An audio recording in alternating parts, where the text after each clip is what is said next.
Quentin Tarantino, my friend, you truly are one of the greatest filmmakers of our time. 8 films strong, the Hateful Eight, let's go!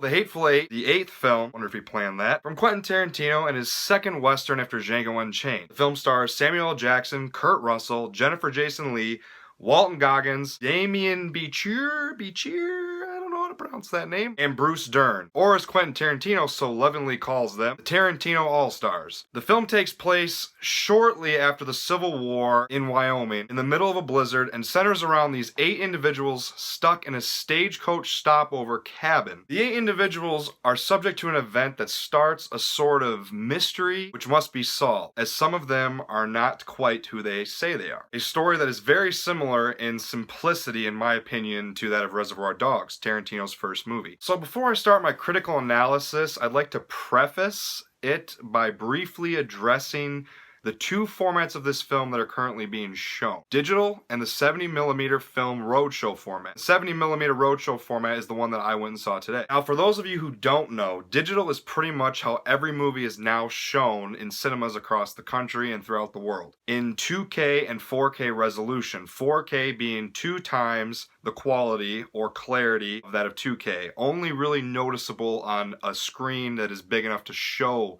the difference in clarity. Before going digital, most films were shot on 35mm film, although some films are still shot on 35mm film and then transferred to digital film. Now, it is said that 35mm is slightly better in clarity than that of 2K digital, making 70mm film double that in resolution of 35mm film, slightly better than that of 4K digital. But once again, the auditorium must be equipped with a larger screen to truly see this clarity, for it to be visible. This is really something that is advantageous for cinephiles. It's very similar to audiophiles' preference of vinyl to digital music. With this film, the difference not being that it's just shot and projected in 70mm, it is also being shown in a roadshow format, which is the way films were shown in theaters 50 to 60 years ago, being similar to a play with a 5-minute overture to start, as well as a 12-minute intermission about halfway into the film. There's also no trailers at the start of the movie. And personally, I preferred this method. I really enjoyed the music at the beginning, and I also really like taking a break in the middle of the movie,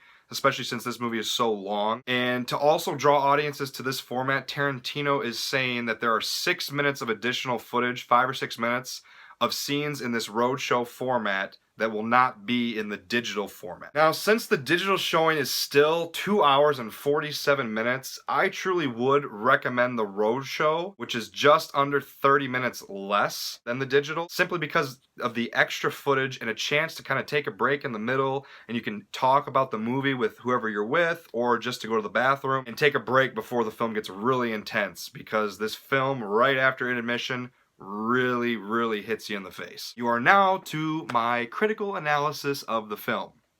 Tarantino, the master of realistic, visceral, violent, bloody, dialogue and character-driven, and nearly literary quality films that many fans have come to love, including myself, has delivered all of these things yet again, and in my opinion, he has outdone himself in all of these categories in this film. Now, does that mean that it is his greatest film? No. Is it a great film regardless? Hell yes. Really, the one word to describe this film coming out was wow. Wow.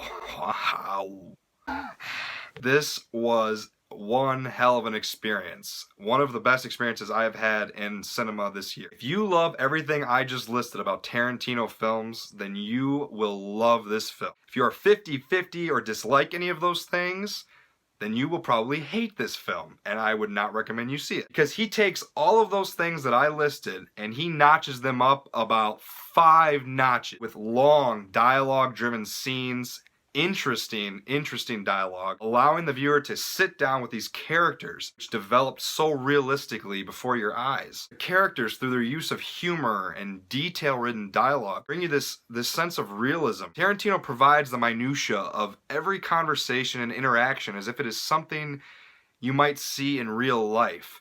And this feeling of realism is what makes the violence so visceral, disturbing, unnerving, and gut-wrenching. It really makes you squirm in your movie theater seat. Regarding the violence, this may also be his most graphic and carnage-laden film yet. And I've seen every Tarantino film multiple times. And after Tarantino sets up all these characters through the what I felt were incredibly engaging and humorous scenes of dialogue, the payoff in the second half is that much more rewarding. You as a viewer know these characters and their motives, which are revealed ever so methodically by Tarantino. In addition to this masterful screenplay, I was really impressed with Tarantino's cast, his cinematographer, and his composer. The actors, as always in Tarantino films, bring their own flair to his dialogue and make the film even more fun. Notably, Samuel Jackson, Walton Goggins, Kurt Russell, and my word, is she creepy as hell. And Ennio Morricone, I hope I said that right, is the man who scored this film, and he is also the composer of many famous Western films. And if you are a lover of music, please check this album out. It is unbelievable, the soundtrack. Lastly, the decision to use the Ultra Panavision lenses with the 70mm to create a wider aspect ratio for the screen really made some of the scenes that were outdoors truly breathtaking. I'm choosing to award this film a 9.5 out of 10. It is one of my favorite films of the year. It is almost my favorite Quentin Tarantino film, but in case you were wondering,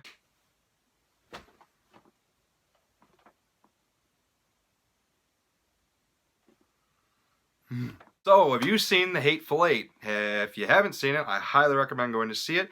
Unless you don't like Quentin Tarantino films, do not go see this movie because it is the most Quentin Tarantino film yet, if I can say that. If you love Quentin Tarantino, must see Vince the Film Nerd. That is all for today. Have a good day. I'll see you.